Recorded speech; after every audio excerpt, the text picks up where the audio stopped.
안녕하셨습니까? 반갑습니다.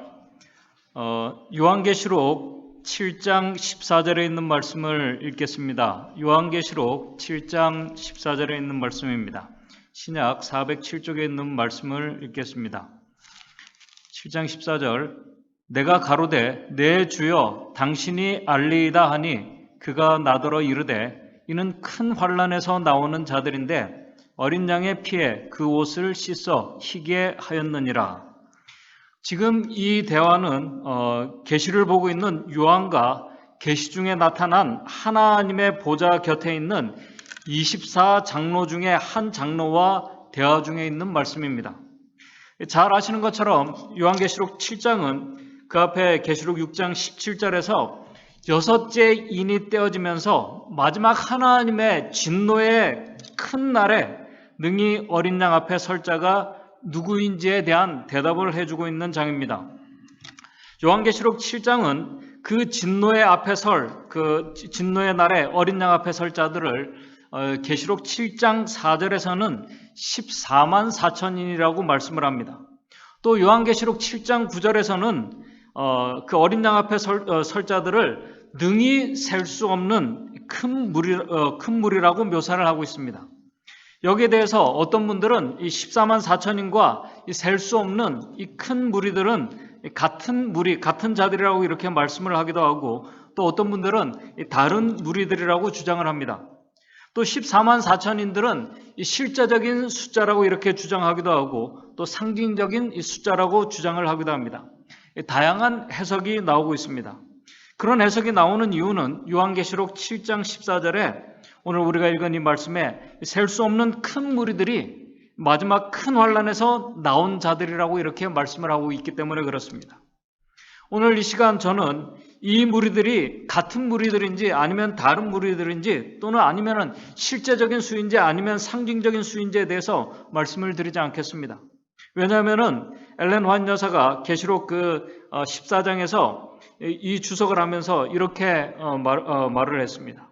상상력을 동원해야 하는 것들을 제시하는 것은 오늘 우리의 상상력을 동원해야 하는 것들을 제시하는 것은 하나님의 계획이 아니다.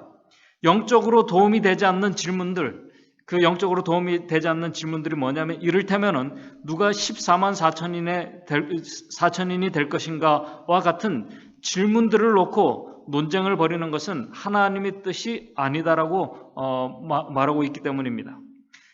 그러나 증언의 말씀은 이 주제로 논쟁을 하지 말라고 말씀하면서도 하나님께서 우리에게 주시는 모든 능력을 가지고 14만 4천인 가운데 들도록 힘써 노력하라고 그렇게 기록을 하고 있습니다. 우리 재림을 기다리는 성도들이라면 이 무리에 들어가기를 힘쓰는 자들이 되라는 것입니다. 그러므로 오늘 요한계시록 7장이 중요한 이유는 이 마지막 이 큰 환난을 통과할 14만 4천인의 무리를 준비시키고 있는 오늘 계시록 7장의 말씀이 바로 능히 그 진노의 큰 날에 설 수 있는 자들을 준비시키는 말씀이기 때문에 오늘 말씀이 중요합니다. 이 준비를 위해서 하나님께서는 땅의 사방에서 바람을 붙잡고 있는 천사들에게 이 무리들이 준비될 동안 다시 말해서 그들이 인침을 받기까지 그 바람을 잡고 있으라고 명하셨습니다. 하나님의 자비와 은혜인 것입니다. 그런데 요한계시록 7장에서는 마지막 이 큰 환난을 이렇게 살아서 통과하며 어린 양 앞에 선 자들에 대해서 우리 7장 9절에서는 그들의 모습을 그들이 흰 옷을 입은 자들이라고 이렇게 말씀을 하고 있습니다. 계시록 7장 14절에는 좀 더 구체적으로 어린 양의 피에 그 옷을 씻은 자들이라고 이렇게 말씀을 합니다. 이 어린 양의 피에 그 옷을 씻어 희게 하였다고 이렇게 말씀을 하고 있는데 이 말씀의 의미가 무엇일까요? 어린 양의 피에 그 옷을 씻는다는 이 말이 이 큰 환난을 이제 통과하면서 우리 히브리서 12장 4절의 말씀처럼 죄와 피를 흘리기까지 싸워서 다치고 상한 다치고 상한 모습으로 구원받은 자들의 그 모습일까요? 오늘 이 시간 우리 특별히 계시록 7장 14절의 말씀을 중심으로 오늘 우리가 큰 환난을 앞에 두고 있는 하나님의 백성들에게 주시는 교훈을 좀 같이 생각해 보고자 합니다. 먼저 요한이 이 장면에 앞서 요한계시록 5장 1절을 보게 되면은 사람의 손으로는 열 수 없는 7인으로 봉인된 책에 대한 계시를 보면서 오늘 이 장면이 시작이 되게 됩니다. 계시록 5장 1절을 보게 되면은 내가 봄에 보좌에 앉으신 이의 오른손에 책이 있으니 안팎으로 썼고 7인으로 봉하였더라. 이 7인으로 봉인된 이 책에 대해서 어떤 분들은 이 책은 이 지구의 이 두루마리는 이 지구에 대한 이 통치권 회복을 위한 이 권리 증서라고 이렇게 주장하는 분들도 있습니다. 또 앨런 화이트는 목사와 복음 교육자에게 보내는 증언에서 다니엘서 12장 4절에 이렇게 봉인된 이 다니엘서가 이 계시록에서 열려졌다고 이렇게 기록을 하고 있습니다. 또 어떤 분들은 요한이 이 책의 정체에 대해서 침묵하고 있기 때문에 여기에 대해서 우리도 침묵하는 것이 좋겠다고 주장하는 분들도 있습니다. 중요한 것은 이 책에 무엇이 기록되어 있느냐 하는 것입니다. 오늘 우리가 온전히 모르지만은 분명한 것은 이 책을 이제 소개하고 그 다음에 계시록 6장부터 이제 그 봉인된 7인들이 하나씩 떼어지면서 나타나는 사건들로 보아서 이 책에는 하나님의 예언과 인류 구속에 관한 이 인류 구속에 대한 하나님의 계획과 목적이 기록되어 있음을 우리가 짐작할 수 있습니다. 다시 말해서 과거와 현재와 미래의 모든 역사를 포함한 이 우주적 대쟁투에 대한 하나님의 계획과 목적이 하나하나 열리게 되는 계시임을 우리가 짐작할 수 있습니다. 요한계시록 6장은 어린 양이신 그리스도께서 그 인들을 하나씩 떼면서 이제 사건들이 일어나는 것을 기록하고 있습니다. 특별히 요한계시록 6장 9절에서는 5째 인이 떼어지고 6째 인이 떼어지면서 알게 되는 또 하나의 중요한 사실은 하나님의 백성들이 하나님의 신실한 종들이 이 선악간의 대쟁투 속에서 엄청난 이 어려움과 환난을 당하는 이 신앙의 경험을 6장과 7장에서 이렇게 묘사하고 있다는 사실입니다. 6장 9절 10절입니다. 6장 9절 10절을 보게 되면은 5째 인이 떼어질 때 그 5째 인에서는 제단 아래서 이렇게 부르짖는 순교자들을 시작으로 해서 오늘 우리가 읽은 계시록 7장 14절에 큰 환난을 지나갈 자들과 이 말씀이 연결되어 있습니다. 그런데 여기서 이 복음, 우리가 또 귀중한 복음을 발견하게 되는 것은 하나님의 백성들이 큰 어려움 속에서 하나님께 간절히 드린 그들의 기도를 하나님께서 들으시고 응답하신다는 사실입니다. 더 나아가 하나님의 백성들을 이 고난과 환난 속으로 몰고 간 악인들에 대한 공의로운 심판도 이루어질 것을 우리 계시록 8장에서부터 또 그 말씀을 연속해서 이어가고 있습니다. 우리 계시록 8장 3절 4절입니다. 8장 3절 4절을 보게 되면은 또 다른 천사가 와서 제단 곁에 서서 금향로를 가지고 많은 향을 받았으니 이는 모든 성도의 기도들과 합하여 보좌 앞 금단에 드리고자 함이라. 4절 향연이 성도의 기도와 함께 천사들의 손으로부터 하나님 앞으로 올라가는지라. 그 기도가 성도들의 간절한 고난 중에 드린 기도가 하나님의 보좌에 상달된 것입니다. 그리고 계시록 8장 5절 7절에 7 나팔을 받은 이 천사가 5절에 천사가 향로를 이제 단 위에 불에 담아다가 땅에 쏟는 일과 7 나팔을 부는 것으로 인해서 성도들을 핍박하는 자들에 대한 심판이 내려지게 되는 모습들이 기록되어 있습니다. 그런 의미에서 요한계시록 7장 3절에 하나님의 종들의 이마에 인치기까지 땅이나 바다나 나무나 해하지 말라는 이 말씀은 하나님의 심판과 당신의 백성들이 큰 환난을 위해서 준비되는 것과 아주 깊은 관계가 있음을 우리가 알 수 있습니다.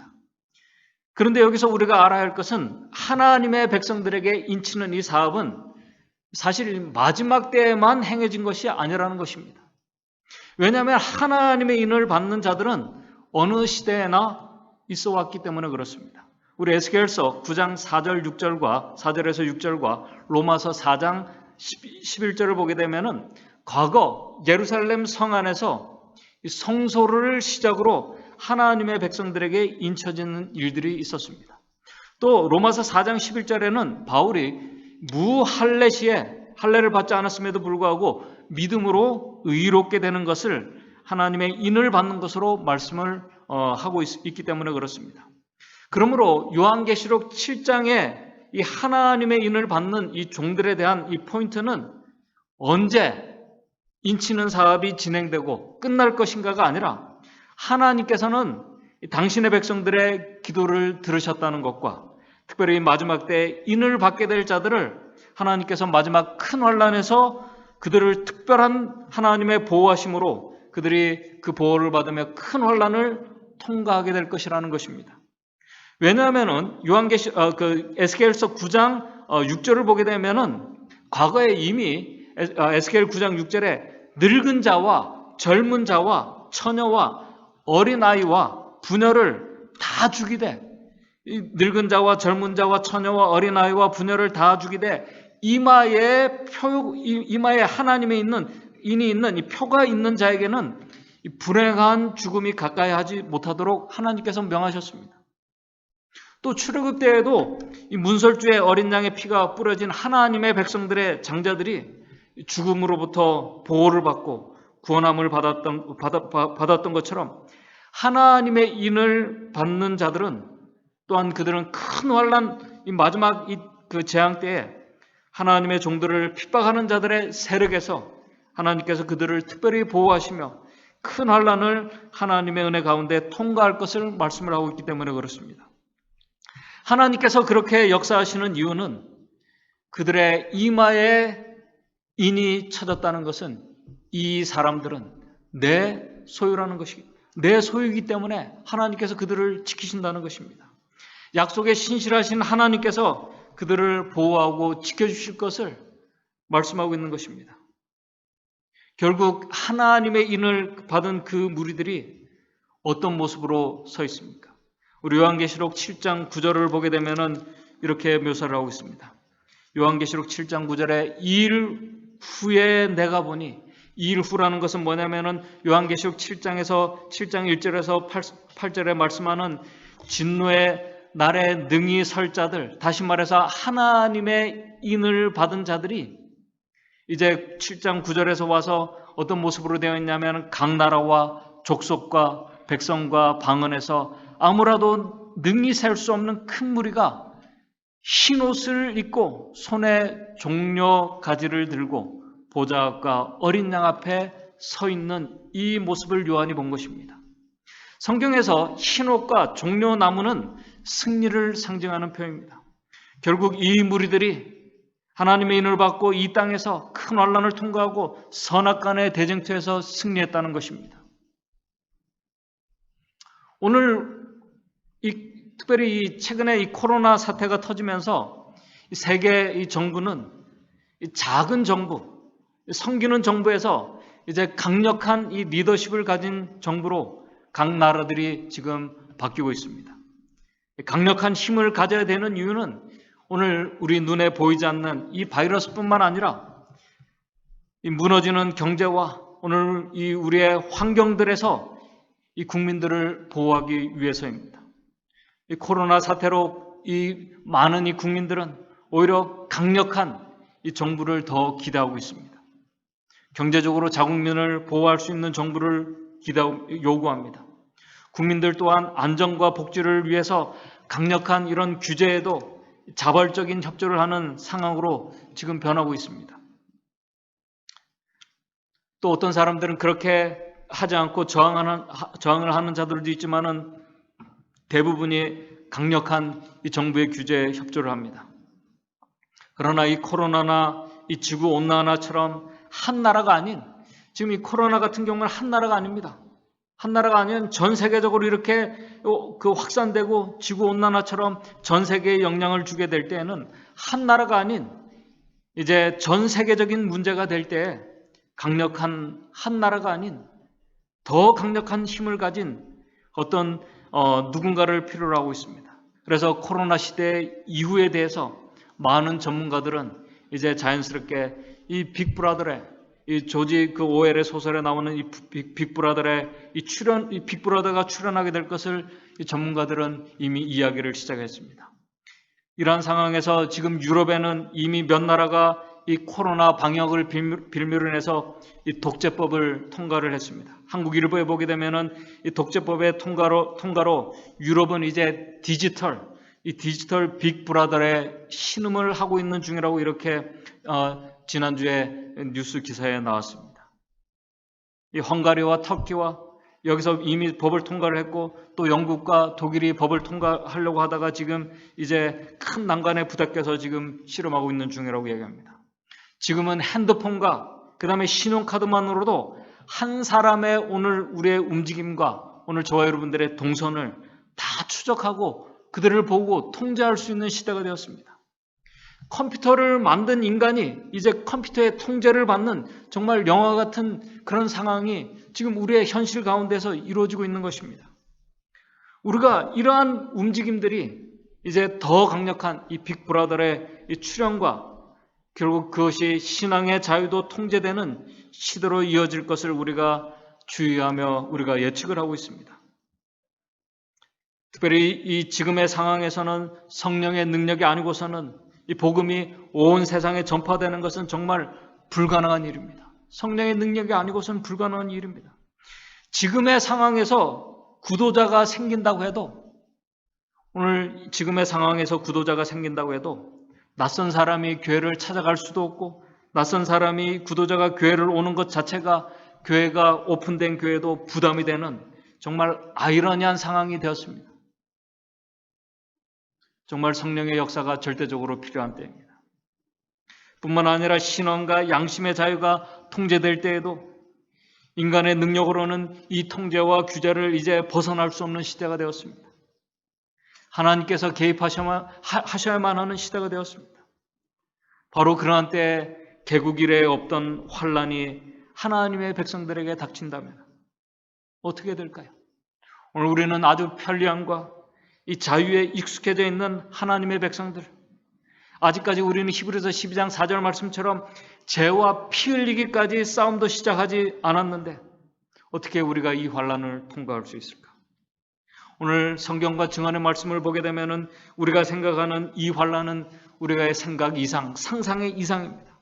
하나님께서 이 날을 감하지 않으면은 아무도 이 날을 통과할 수 있는 자가 없는 개국 이래의 아주 큰 고통과 어려움을 가져오는 환란이라고 이렇게 기록을 하고 있습니다. 그러나 분명한 것은 그때에도 하나님의 백성들은 하나님께 많은 순교자들이 기도했던 것처럼 그때에도 하나님의 백성들은 기도할 것이고 하나님께서는 그런 백성들의 기도를 들어주실 것이고 하나님의 백성들은 큰 환란을 그들 자신의 힘이 아닌 오직 하나님의 능력으로 그분의 은혜로 이 큰 환란을 통과하며 예수 그리스도의 그 재림을 주님의 오심을 맞게 될 것을 오늘 우리가 특별히 기억해야 할 것입니다. 그래서 우리 요한계시록 7장 10절에 그 큰 환란을 하나님의 은혜로 그분의 구원하심을 통과하며 구원함을 받고 하나님과 어린 양 앞에 서게 될 때 정말 그 감격스러운 장면을 우리 요한계시록 7장 10절부터 묘사를 하고 있습니다. 여러분들 이 말씀을 여러분들이 한번 여러분들이 지금 하나님의 보좌 앞에 서 있다는 이 구원받은 자들의 무리에 서 있는 것으로 여러분들이 한번 상상을 하시면서 이 말씀을 좀 더 보시면 좋겠습니다. 9장 10절입니다.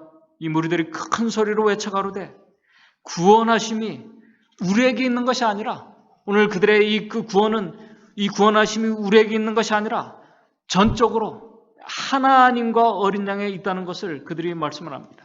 큰 소리로 외쳐가로되 구원하심이 보좌에 앉으신 우리 하나님과 어린 양에게 있도다. 그런데 이 감격스러운 구원받은 이 자들의 장면을 이 구원받은 자들만 감격하는 것이 아닙니다. 이 모든 과정을 지금까지 보아온 천사들과 하나님 보좌를 둘러싸고 있는 장로들까지 감격한 것입니다. 그래서 우리 7장 11절 12절에 이렇게 기록을 하고 있습니다. 요한계시록 7장 11절 12절 모든 천사가 보좌와 장로들과 네 생물의 주위에 섰다가 보좌 앞에 엎드려 얼굴을 대고 하나님께 경배하여 12절 가로되 아멘 찬송과 영광과 지혜와 감사와 존귀와 능력과 힘이 우리 하나님께 세세토록 있을지어다 아멘 하더라. 그런데 바로 그때 요한계시록 7장 13절을 보게 되면은 하나님 보좌에 있던 장로 중 하나가 응답하여, 여기 보게 되면은 13절입니다.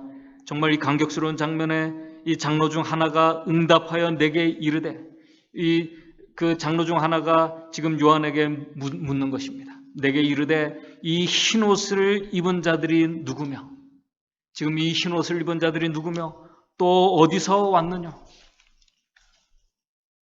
지금 이 정말 이 감격스러운, 정말 놀라운 이 영광스러운 그 구속받은 자들의 하나님 어린 양 앞에 서 있는 이 감격스러운 장면에 도취되어서 계시를 보고 있는 요한에게 하나님 보좌 옆에 있는 장로 중 하나가 이 흰옷을 입은 자들이 누굽니까? 누구냐? 이 사람들이 어디서 왔느냐? 요한에게 묻습니다. 사실 요한은 지금 이 상황이 어떻게 말이 되지 않는 상황입니다. 정말 놀라울 뿐입니다. 죄인이 의의 흰옷을 입었다는 그 자체가 정말 놀라울 뿐입니다. 더러운 죄인이 정결함을 입고 이 자리에 하나님과 어린 양 앞에 서 있다는 것 자체가 놀랄 뿐이었습니다. 그런 요한에게 이 옆에 있는 하나님 보좌 옆에 있는 장로가 그 구원받은 자들이 정말 누군지 몰라서 묻는 것이 아닙니다. 하나님 보좌 옆에 있는 이 장로는 이들이 정말 누군지 몰라서 묻는 것이 아니에요. 왜냐하면 이 장로는 지금 이 상황이 너무나 벅차고 너무나 감격스러워서 이 놀라운 상황을 인도하신 어린 양께 감사와 영광을 돌리기 위해서 역설적으로 지금 요한에게 묻고 있는 것입니다. 그런데 요한이 이 질문을 받았을 때 요한은 이 질문에 대답할 준비가 되어 있지 않았습니다. 전혀 준비가 되어 있지 않았어요. 그래서 오늘 우리가 읽은 본문의 7장 14절에 이렇게 말합니다. 내가 가로되 내 주여 당신이 알리이다 하니, 이 24장 그 가운데 있는 이 장로의 이 존재가 아주 존귀한 존재임을 요한이 이렇게 표현합니다. 내 주여. 그 어린 양도 아니고 하나님도 아니신데 내 주여라고 이렇게 표현했습니다. 내가 가로되 내 주여 당신이 알리이다 하니, 그때 이 장로 중 하나가 이렇게 대답합니다. 그가 나더러 이르되, 요한에게 이제 그 질문을 했던 장로가 자기 질문에 대한 자신의 그 대답을 역으로 질문하고 대답까지 이렇게 해줍니다. 감탄하면서 두 가지로 대답을 해줍니다. 첫째는 14절에 이 무리는 큰 환란에서 나온 자들이라는 것입니다. 마지막 큰 환란을 통과한 자들이라는 것입니다.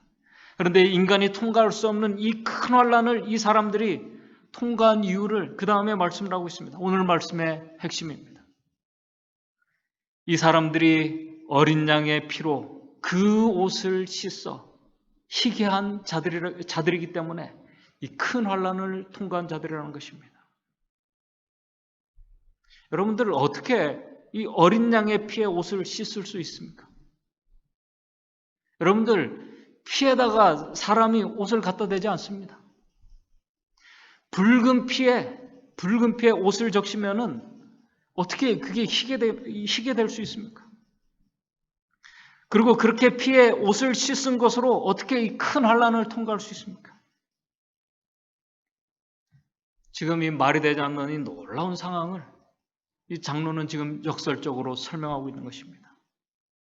이 구속함이 얼마나 놀랍고 정말 얼마나 위대한 것인지를 지금 역설적으로 지금 말씀하고 있는 것입니다.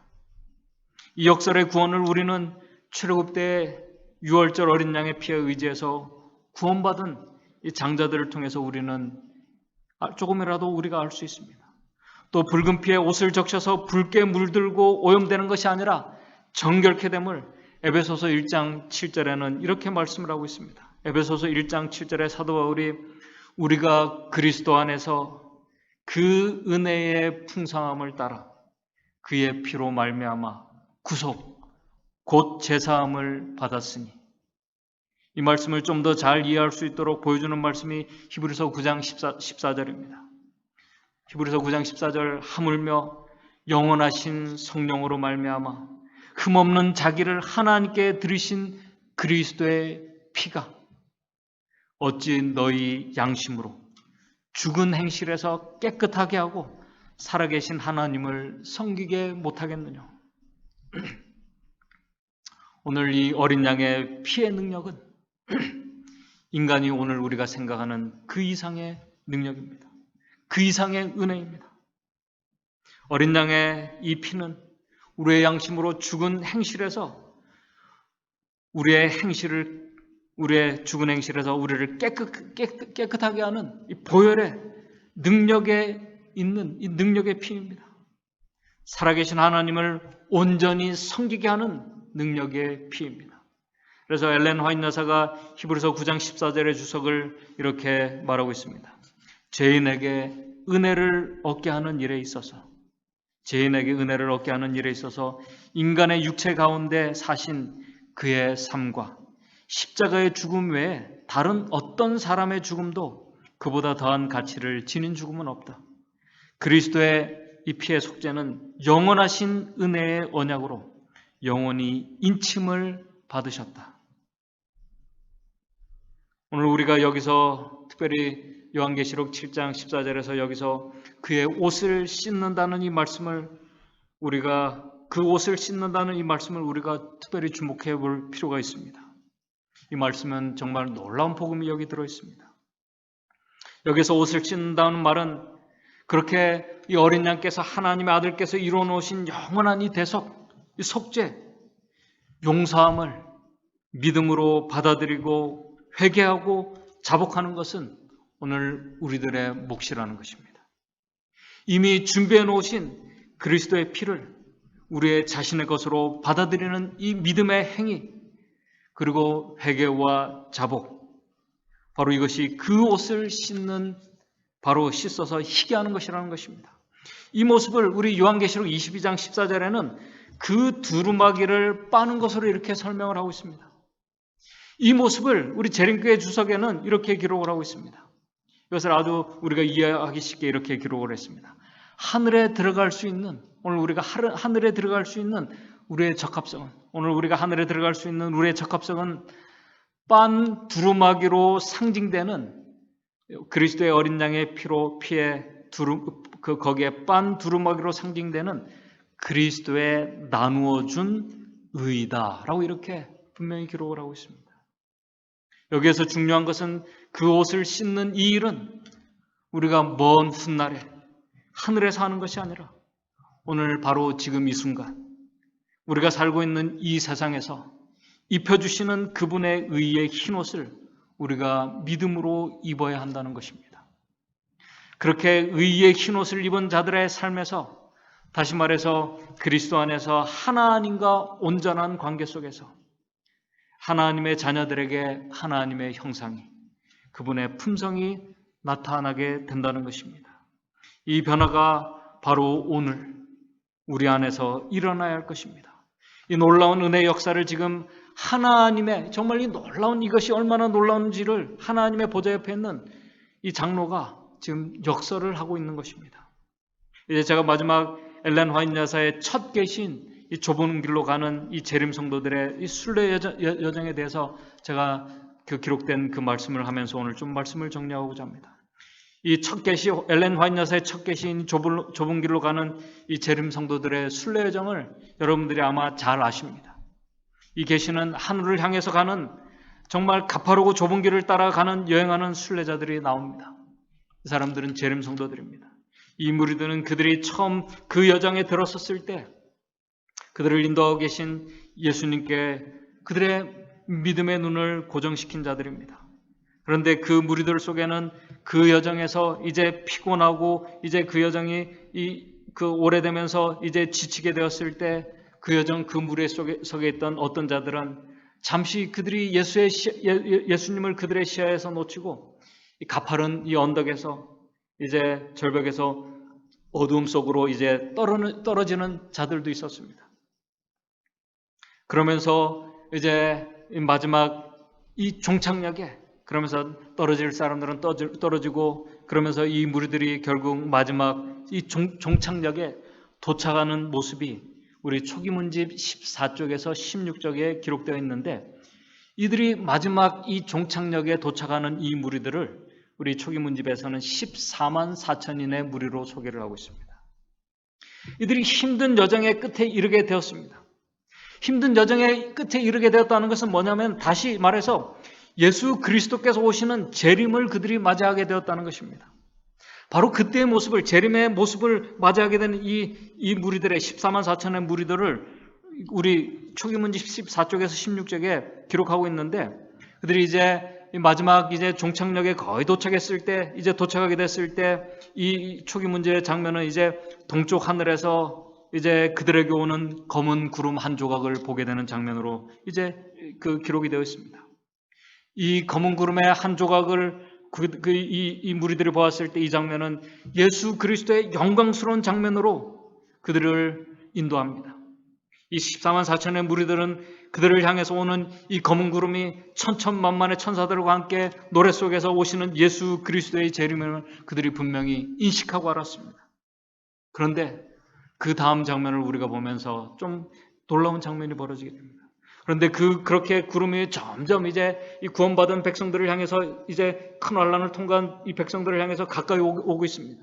가까이 오면서 그들은 이제 그들을 이 두루 정말 모든 것을 살피시는 이 어린 양의 임재 속으로 그들이 들어가게 되었을 때 처음에는 그들이 기뻤는데 이제 점점 구름이 가까워지면서 그들이 이제 그 어린 양의 임재 속으로 들어가게 되었을 때 그들의 표정이 기쁨이 아니라 우리 초기문집 14쪽을 보시게 되면 이렇게 바뀝니다. 그때 모든 사람들의 얼굴이 창백해졌으며 여러분 좀 아이러니하지 않습니까? 모든 사람들의 얼굴이 창백해졌으며 하나님께서 거절하신 자들의 얼굴은 흑빛으로 변하였다. 이 놀랍지 않습니까? 구원을 기다리고 살아서 이제 예수 그리스도의 재림을 맞이하려고 하는 그 순간에 그때 모든 사람들의 얼굴빛이 창백해졌고 얼굴이 흑빛으로 변했다는 것입니다. 여러분들 사람들의 얼굴이 이렇게 창백해지고 얼굴빛이 흑빛으로 변하는 그 이유는 뭐냐면은 상당히 이 두렵고 놀라운 그때에 나타나는 현상입니다. 생각해 보십시오. 이 사람들은 입에 거짓말이 없는 사람들입니다. 거룩하고 정결한 이 백성들의 얼굴이 왜 창백해지고 흑빛으로 변했을까요? 여러분들 우리 그 초기문집 14쪽 14페이지와 15페이지 그 앞에 재림의 광경을 맞이하기 바로 직전에 그 앞에 그 글들을 보게 되면은 이렇게 표현되어 있습니다. 이미 모두 다 이 사람들은 이 14만 4천의 이 사람들은 하나님의 인을 받고 우리 14페이지 15페이지 하나님의 인을 받았어요. 하나님의 인을 받고 완전히 연합된 자들이라고 말씀을 하고 있습니다. 그리고 그 장면 앞에 그들은 하늘에서 선포되는 하나님께서 재림의 그 시간을 선포하는 이 물소리와 같고 내성과 같은 이 소리를 들었습니다. 그 소리가 예수님의 재림의 시간을 선포하는 것을 그들이 들었어요. 악인들은 이 소리가 내성과 이 지진과 같은 소리로 그들은 들렸어요. 그러나 이 살아서 구원받을 이 무리들은 이 소리가 예수 그리스도의 오심의 소리임을 분명히 인식했다고 기록하고 있습니다. 그리고 구름이 점점 가까이 오는 걸 보면서 14만 4천인들이 얼굴이 창백한 가운데 이렇게 외친다고 이렇게 기록하고 있습니다. 초기문집 16쪽입니다.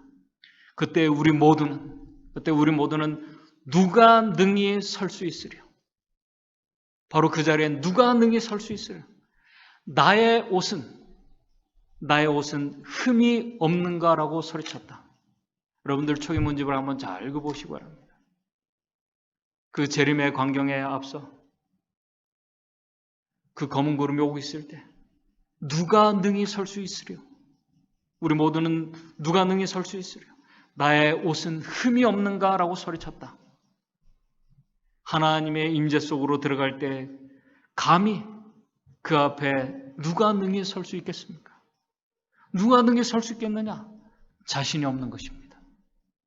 하나님의 인을 받은 이 무리들, 완전하고 흠이 없는 이들이 그분의 임재 속에 들어갈 때 자신이 없는 것입니다. 나의 옷은 흠이 없는가? 다시 확인해봐도 자신이 없는 것입니다. 창백한 흑빛으로 변한 14만 4천인들의 모습입니다. 바로 그때 초기문집 16절입니다. 누가 능히 설 수 있으려? 나의 옷은 흠이 없는가? 그 다음에 바로 이렇게 나옵니다. 그때 천사들의 노래가 그치고 이 부르짖음에 천사들의 그 천천만만의 천사들과 노랫소리가 오는 이 천사들의 소리가 그치고 잠시 동안 무서운 침묵이 흐르더니 예수께서 말씀하셨다. 바로 그 순간 예수님께서 직접 선언하시는 순간입니다. 예수님께서 이렇게 선언하십니다. 깨끗한 손과 순결한 마음을 가진 자들은 능히 설 수 있을 것이다. 이 사람들이 어떤 사람들입니까? 그 다음에 바로 나옵니다. 나의 은혜가 너희에게 족하도다. 나의 은혜가 너희에게 족하도다. 이 은혜는 어린 양의 피에, 그 은혜의 피에 자신의 더러운 옷을 씻은 자들, 그 자들은 넉넉히 이 은혜가 그들을 구원하기에 넉넉한 은혜라는 것을 하나님께서 다시 그 마지막 순간에 확인해 주시는 것입니다. 믿음으로 그 피에 의지한 자들은 그 은혜가 그들을 구원하기에 충분하다고 어린 양께서 직접 선언하시는 그 순간입니다. 14만 4천인을 구원하실 이 은혜는 정말 엄청난 은혜입니다. 사실 우리는 이 은혜가 얼마나 크고 놀라운 것인지 우리가 잘 실감하지 못하고 있습니다. 사실 이 은혜는 정말 얼마나 그 위대한 것인지 우리가 잘 몰라요. 이 은혜는 부족한 은혜가 아니라 넉넉한, 충분한 족한 은혜, 14만 4천인을 구원하기도 족한 은혜라고 어린 양께서 직접 선언하신 말씀입니다.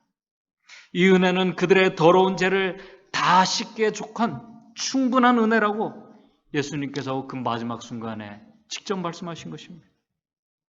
바로 이 은혜의 선언을 직접 듣고 그 진노의 앞에 설 자들이 바로 어린 양의 피에 그들의 옷을 씻은 자들이라는 것입니다. 창백한 가운데 천사들도 이 노랫소리를 다 멈춘 정말 이 침묵이 흐르는 그 가운데 예수님의 어린 양의 이 마지막 선언을 들은 이 자들의 얼굴이 우리 초기문집 16쪽입니다. 이 말씀을 듣고 창백했던 이들이 이 말씀을 듣고 우리의 얼굴은 환하게 빛났으며 각 사람의 마음속에 기쁨이 충만해졌다. 그러자 천사들은 더욱 높은 음조로 다시 노래를 불렀고 그러는 동안 그 구름은 한층 더 이 땅에 가까이 이르러 왔다. 예수께서 불꽃에 쌓여 구름을 타고 강림하실 때 그분의 은나팔이 울려 퍼졌다. 그때 죽은 자들이 우리 이제 그 초기문집을 보게 되면 그때 죽은 자들이 썩지 않을 몸으로 부활하며 하나님께로 끌어올림을 받습니다. 우리 데살로니가전서 4장에 있는 말씀대로 죽은 자들이 이제 부활을 하고 끌어올림을 받습니다. 그리고 그 광경을 이제 지켜보는 14만 4천인들은 죽음에서 부활한 친구들을 보며 큰 소리로 할렐루야를 외치며 그들 또한 공중으로 이끌려 올라가게 됩니다. 그리고 그들은 하늘 유리 바닷가를 향해서 이제 7일간의 우주여행을 합니다. 하늘 유리 바닷가에 도착한 이 무리들은 그들을 위해서 준비해 놓으신 하늘 예루살렘 성문 앞에 이제 서게 됩니다. 살아서 구원받은 자들이 들어갈 그 성문 앞에 서게 됐을 때 이제 어린 양이신 예수님께서 이 하늘성 이 진주문 예루살렘 성문 앞에 서 있는 그 진주문을 어린 양께서 직접 여시면서 하시는 말씀이 그들에게 초기문집 17쪽에 이렇게 기록하고 있습니다. 너희들은 나의 피에 너희 두루마리를 빨았고 나의 진리를 위하여 굳게 서서 견디었으니 안으로 들어가라고 그분께서 말씀하십니다.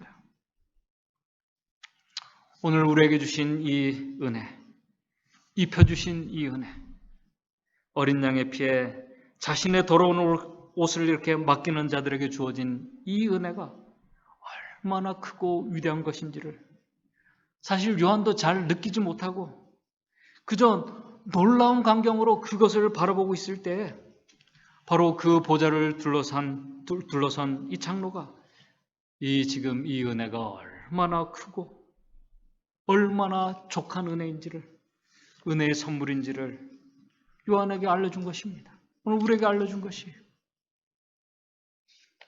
어린 양의 피에 옷을 씻는 자들은 오늘 그들에게 베풀어진 이 놀라운 은혜를 정말 깊이 마음으로 느끼고 아는 자들입니다.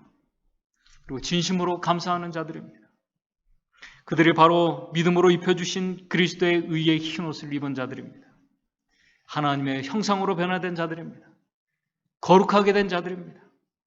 그들이 살아서 큰 환난을 통과하며 어린 양과 함께 하늘 유리바닷가에 설 자들입니다. 오늘 계시록과 증언의 말씀은 어린 양과 그 말씀은 우리의 구원이 정말 마지막 그 순간까지, 오늘 우리의 구원이 마지막 그 순간까지 모든 것이 다 믿음으로 말미암아 주어지는 은혜라는 사실을 말씀하고 있다는 사실을 우리가 기억하게 되길 바랍니다. 우리 교회 증언 4권의 386쪽과 387쪽의 마지막 날 진리를 공언하면서도 구원에 이르지 못한 자들에게 예수님께서 직접 말씀하십니다. 교회 증언 4권에는 왜 그대는 어린 양의 피에 품성의 옷을 씻어 희게 하지 않았는가? 하나님께서는 세상을 정죄하기 위해서가 아니라 그분을 통해 구원받을 수 있도록 그분의 아들을 세상에 보내셨다. 그대에 대한 나의 사랑은 어머니의 사랑보다 더한 자아부정이었다. 우리 하나님께서 그렇게 하셨습니다. 그것은 그대의 죄악의 검은 기록을 없애는 것이고, 이 보혈의 피는 그것을 없애는 것이고, 구원의 잔을 그대의 입술에 대고, 구원의 잔을 우리의 입술에 대고 그대의 죄의 저주와 무게를 지고 십자가의 죽음으로 고통당하는 것이었다. 사망의 권세를 가진 자를 정복하고 감옥을 열며 그대에게 생명의 문을 열어주기 위해 죽음의 고통과 무덤의 어둠의 공포를 나는 견디었다. 내가 수치와 고통을 당한 것은 그대를 무한한 사랑으로 사랑했기 때문이다. 그리고 나는 나의 방황하는 양들을 하나님의 낙원으로 생명나무로 데려가기를 원했다. 내가 그런 대가를 치르고 그대를 위하여 산 큰 기쁨의 생명을 그대는 저버렸다. 그 은혜를 저버렸기 때문에 구원을 받지 못했다는 것입니다. 그대가 가질 수 있도록 하기 위해서 그분께서 돌아가신 특권을 감사히 여김을 받지 못했다. 오늘 구원받지 못한 이유는 다른 것이 아닙니다. 그분의 은혜를, 그분의 큰 기쁨의 생명을 저버렸기 때문에 그렇다는 것입니다. 정말 놀랍지 않습니까? 오늘 지금 우리를 구원하시는 이 은혜, 족한 은혜, 충분한 은혜, 기쁨과 생명의 은혜를 오늘 우리가 경험하기 위해서 오늘 우리 모두가 믿음으로 십자가 앞에 나아가는 자들이 되기를 바랍니다. 그 앞에서 우리가 정말 감사하고 그 앞에서 우리가 참된 회개와 자복의 역사가 일어나게 되길 바랍니다. 그것이 바로 어린 양의 피에 그 옷을 씻는 자들이고, 그렇게 하는 자들에게 바로 하나님의 말씀은 그들에게, 어린 양께서 그들에게 입혀주시는 그 의의 흰 옷을 그들에게 입혀주신다는 사실입니다. 그곳에서 하나님의 말씀과 그 율법의 순종함으로 오는 영적인 기쁨과 행복 속에서 오늘 우리가 살아가면서 또 한 주일 우리가 큰 환난을 위해서 우리가 준비되는 어린 양의 피에 그 옷을 씻는 오늘 저와 여러분들이 되기를 바라면서 말씀을 줄이도록 하겠습니다. 하늘에 계신 하나님 아버지,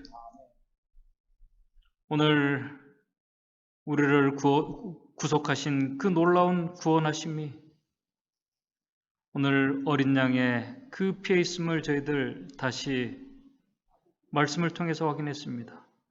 오늘 그 어린 양 앞에 우리 더러운 우리의 옷을 우리가 씻는 정말 하나님의 신실한 종들이 될 수 있도록 도와주시옵소서.